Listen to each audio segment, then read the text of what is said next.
UPI, UNESA. Nah, pertanyaannya, jika kita sudah diterima di satu kampus, tapi LPDP gelombang 1 sudah lewat, sementara LPDP gelombang 2 belum buka, apakah masih bisa ikut di gelombang 2? Karena di gelombang 2 mulai kuliah bulan Januari, sementara univ yang dituju sudah mulai perkuliahan di September. Apakah kondisi tersebut bisa melakukan apply di LPDP? Ini nggak bisa ya, kalau Anda masuk nanti di tahap kedua Agustus, itu prosesnya akan selesai di akhir tahun, dan kuliahnya baru di awal tahun depan kalau mulai. Kalau ini usulan saya, kalau Anda sudah diterima kuliahnya di September, kalau mau kuliah lanjut di September ini, ya Anda bayar sendiri atau cari beasiswa lain, atau Anda minta tunda ke universitas tersebut supaya kuliahnya tahun depan begitu. Sehingga Anda bisa melamar nanti di Agustus, insya Allah lancar dapat, maka Anda dapat beasiswa untuk kuliah tahun depan. Itu sih pilihannya kelihatannya. Ya Mas Silo itu ya yang paling masuk akal ya. Betul Pak, jadi mending cari deferral aja dulu dari kampusnya. Iya. Baik, terima kasih Pak. Jadi memang ini kemarin juga banyak pengalaman seperti ini pada waktu di gelombang saya di tahun 2016. Banyak yang meminta pending ke universitas tujuan karena menunggu kebijakan dari LPDP tadi. Jadi memang kuliahnya yang dipending di kampus tujuannya. Nah ini Mbak Vivi, ini perlu clear ya. Tahun ini itu tahun spesial. Tahun 2020 teman-teman paham ya. Basically kan LPDP itu freeze ya. Kita buka dikit aja waktu itu untuk yang PTUD segala macam. Nah, kami memang membuka ini di akhir bulan April ya, sebenarnya awal bulan Mei kan. Nah, untuk teman-teman yang kuliah di Agustus ini memang mepet kalau dia sudah punya LOE begitu kan. Nah, karena kita baru bisa launching Mei karena memang ada urusan dengan Dewan Penyantun, diskusi sana-sini untuk memoles proses bisnisnya agar sesuai dengan protokol kesehatan. Jadi semuanya kita lakukan online. Baru cepat-cepatnya kita bisa launching itu awal Mei itu. Nah, kami juga melakukan keperpihakan bagi teman-teman yang mendaftar di awal Mei itu dan punya letter of acceptance, maka kita dahulukan. Dan hari ini adalah pengumuman bagi teman-teman yang sudah punya LOE apakah diterima beasiswanya atau enggak, sehingga dia bisa mengejar untuk kalau yang kuliahnya di bulan Agustus atau September atau Oktober. Nah, kalau teman ini pada saat pendaftaran Mei dulu belum punya LOE, ya mohon maaf begitu kan. Anda tidak katut gitu kan, tapi sebenarnya kan Anda bisa mendaftar tanpa LOE sebenarnya pada saat bulan Mei itu. Nah, kalau di perjalanan ada LOE kan mungkin prosesnya Anda mungkin menunda-unda sebulan atau apa, itu masih mungkin ya. Tapi kalau Anda belum terdaftar sekarang ya, Anda harus menunggu nanti di bulan Agustus.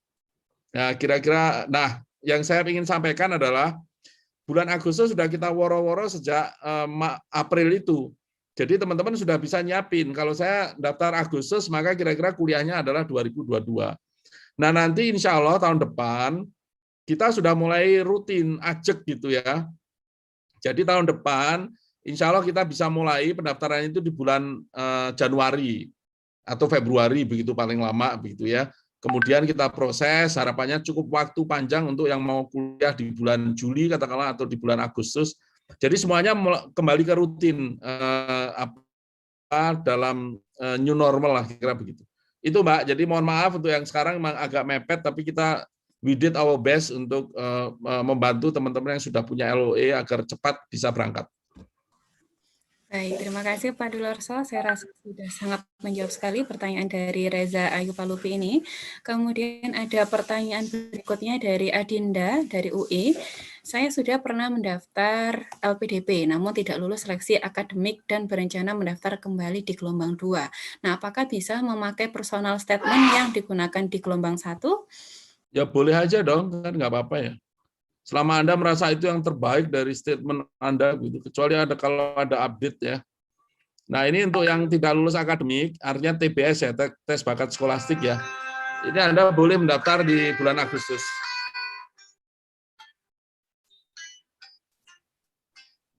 Betul, kalau misalkan izin nambahin ya Mbak Vivi ya, untuk teman-teman yang memang gagal di seleksi akademik khususnya di TBS, silahkan mendaftarkan lagi nanti di tanggal 1 Agustus ketika pembukaan untuk gelombang kedua. Yang paling penting adalah selama syarat administratifnya sudah lengkap dan itu tidak masalah gitu ya, nggak perlu pakai LOA juga karena diperbolehkan untuk mendaftarkan LPDP tanpa LOA. Jadi dilengkapi saja. Kemudian sekiranya nanti kalau misalkan gagalnya itu terkait TBS, belajar lebih rajin aja untuk soal-soal yang memang kemarin seperti apa gitu ya. Dan hari ini mungkin sudah mulai harus belajar lagi karena kemarin mungkin kita baru pertama kali menggunakan secara online dan itu dilakukan di rumah masing-masing. Ada mungkin yang ada kendala internet dan sebagainya, itu memang kita fasilitasi. Jadi ada yang mungkin nervous dan sebagainya, tinggal latihan soal aja sesering mungkin. Baik, terima kasih Pak Dilarso dan Mas Ilo. Bisa kita lanjutkan ke pertanyaan berikutnya, mungkin nanti bersama Mas Ilo terlebih dahulu ya. Boleh, silakan. Baik, pertanyaan berikutnya ada dari Husnul Khotimah Unesa. Apakah terdapat presentase sendiri untuk penerima mahasiswa beasiswa LPDP di dalam negeri maupun luar negeri? Baik, terima kasih pertanyaannya dari Husnul Khotimah ya. Tidak ada untuk persentase baik dalam maupun luar negeri. Selama kamu qualified, kamu punya capacity untuk bisa diterima jadi awardee-nya LPDP, kamu akan diterima. Gitu. Yang penting lolos, pertama di seleksi administratif. Saya selalu bilang bahwa seleksi administratif itu black and white-nya harus jelas ya. Jadi syarat-syarat yang memang itu sudah ada di requirement-nya LPDP dipenuhi.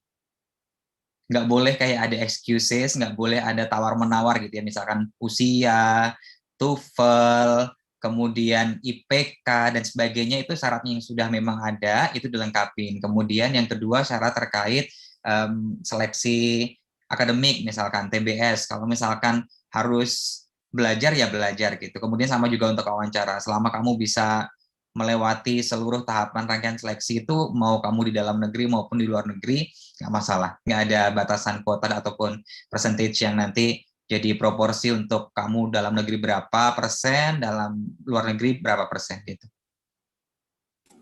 Baik, terima kasih Mas Ilo. Kita lanjutkan ke pertanyaan berikutnya. Ada pertanyaan dari Alita. Jika kita sudah mengambil S2 dan sudah jalan semester 1, apakah bisa mendaftar beasiswa untuk mendanai S2 dan riset saya?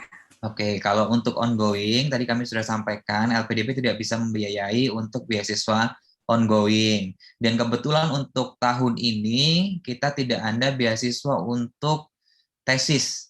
Jadi mungkin kita tunggu di tahun berikutnya setelah graduate dari S2-nya untuk daftar beasiswa S3. Baik, terima kasih sudah terjawab pertanyaan dari Alita. Berikutnya ada pertanyaan dari Ahmad Rafli Unesa. Mohon izin bertanya mengenai syarat dan kriteria beasiswa LPDP. Jika tadi untuk kriteria mengapply beasiswa yakni berasal dari perguruan tinggi terakreditasi A dan program studi terakreditasi A, namun jika ada calon pelamar beasiswa berasal dari perguruan tinggi. Ini saya koreksi. Kita tidak melihat apa asalnya, tapi itu tadi universitas tujuannya. Ya. Ya, bukan asalnya ya, tapi universitas tujuannya. Jadi nggak masalah ya dari universitas manapun gitu mau daftar beasiswa LPDP, nggak masalah. Semarang aja dari Universitas Tugu Muda ya Mas ya, boleh daftar ya. Betul Pak. Tapi kalau misalkan Bapak Ibu mungkin yang hadir di sini ada sekian ratus orang gitu ya, ada yang berprofesi sebagai dosen atau mungkin di bagian universitasnya di bagian akademik gitu yang ngurusin apakah ini program studinya masuk ke daftar tujuan kampusnya LPDP, baru itu mungkin akreditasi A untuk programnya sama universitasnya itu menjadi syarat untuk menjadi daftar kampus tujuannya LPDP. Itu bisa disampaikan nanti ke LPDP. Ya. Baik, terima kasih Pak Dilarsa dan Mas Ilo. Kita lanjutkan ke pertanyaan berikutnya dari Ayu Yunita, dokter umum di Kabupaten. Langsung, nggak usah dibacain, langsung biar cepat nanti. Kami sedang berdiskusi dengan Menkes ya, Kementerian Kesehatan. Nah, kami berkehendak kalau dari LPDP ingin agar dokter spesialis kita munculkan di bulan Agustus ini.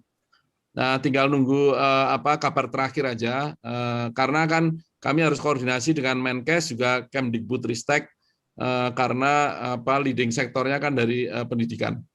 Karena ini memang ada di kita tahun lalu kita bisa munculkan lagi. Itu kira-kira jawabannya. Tunggu aja kabar terakhir dengan koordinasi dengan Kemenkes. Baik, terima kasih. Berarti Mbak Ayu ini bisa terus pantau webnya LPDP ya untuk mengetahui informasi terbaru. Berikutnya ada pertanyaan dari Satria Nugraha, Pak.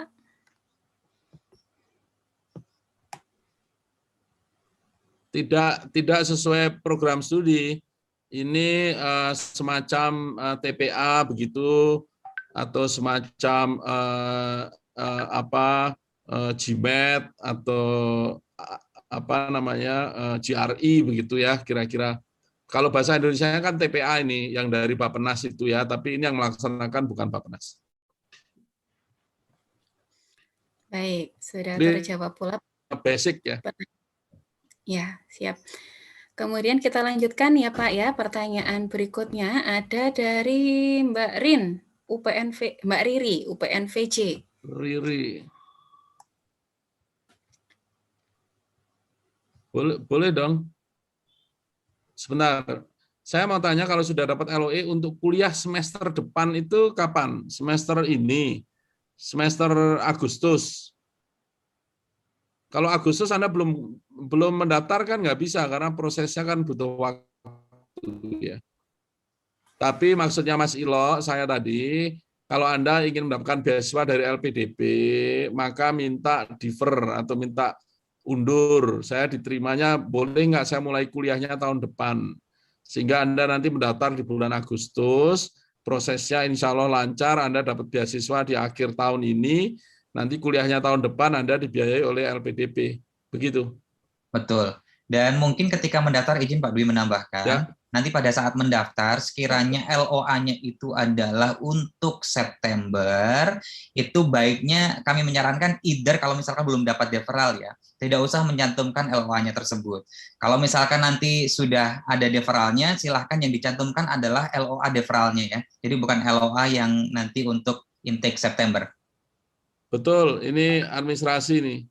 Biar karena begitu Anda mencantumkan LOA, LOA-nya akan dicek gitu kan. Betul. Padahal mendaftar tanpa LOA pun boleh ya Mas. Boleh, gitu kan? betul. Ya.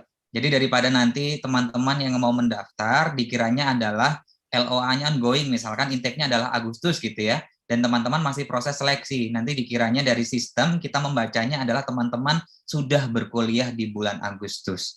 Dan itu tidak boleh karena teman-teman nanti masuk ke dalam kategori ongoing. Gitu. Ya, penting banget itu. Thank you.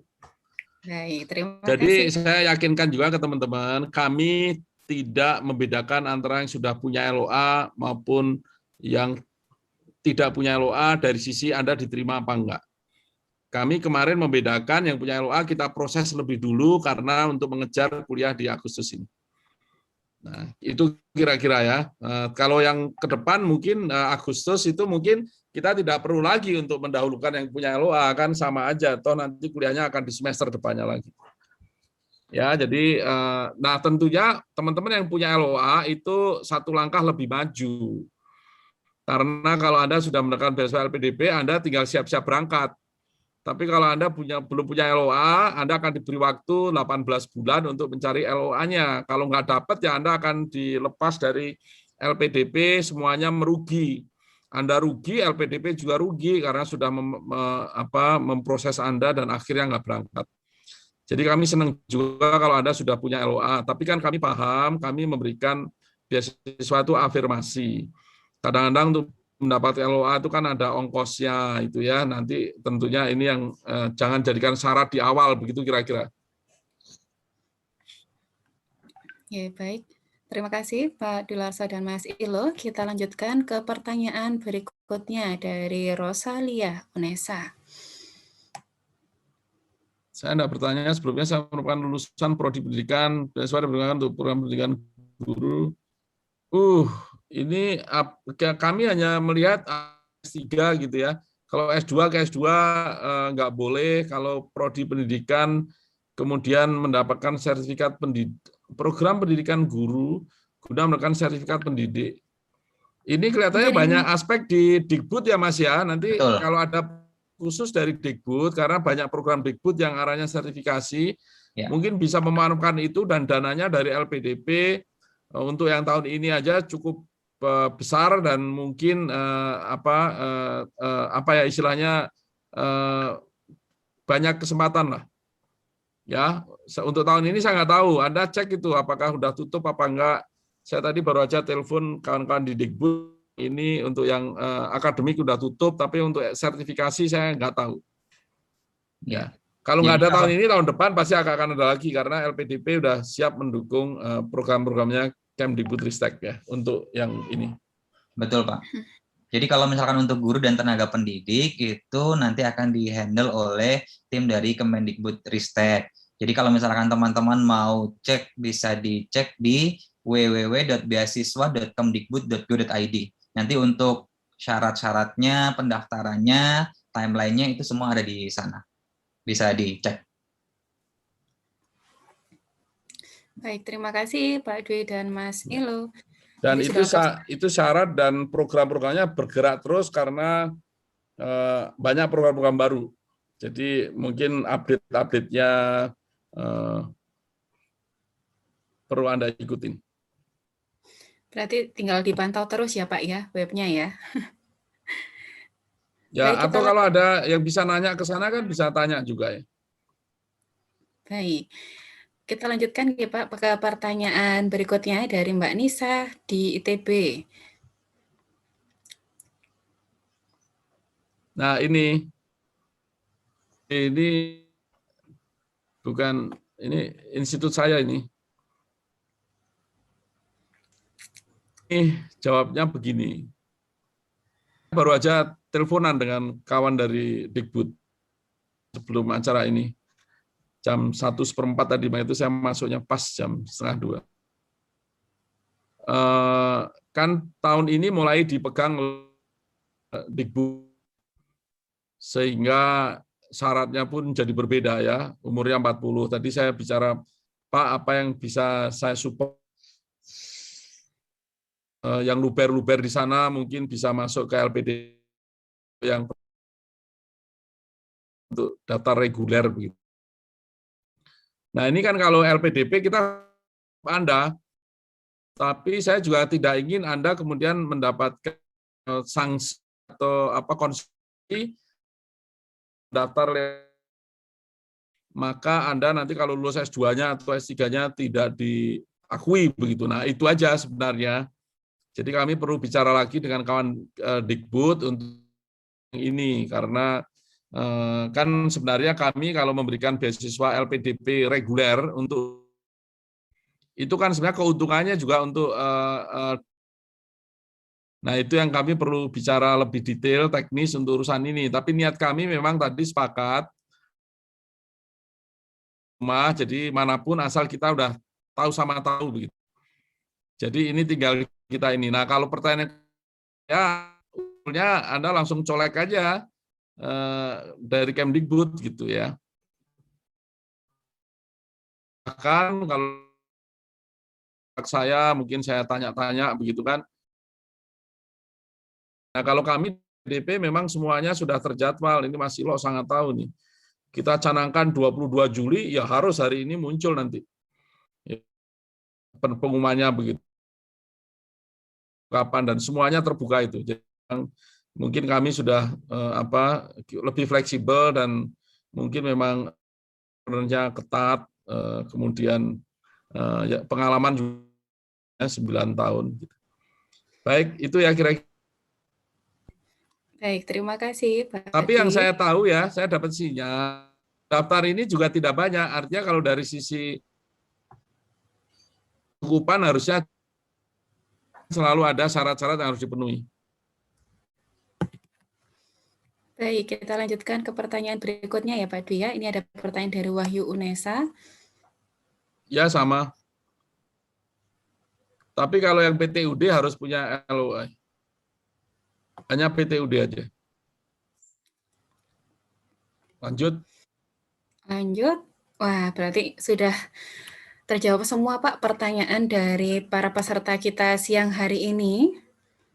Sangat antusias sekali, banyak sekali pertanyaan ya Pak. Dan tadi sudah dijawab oleh Pak Dwi Larso, serta ada Pak Ilo.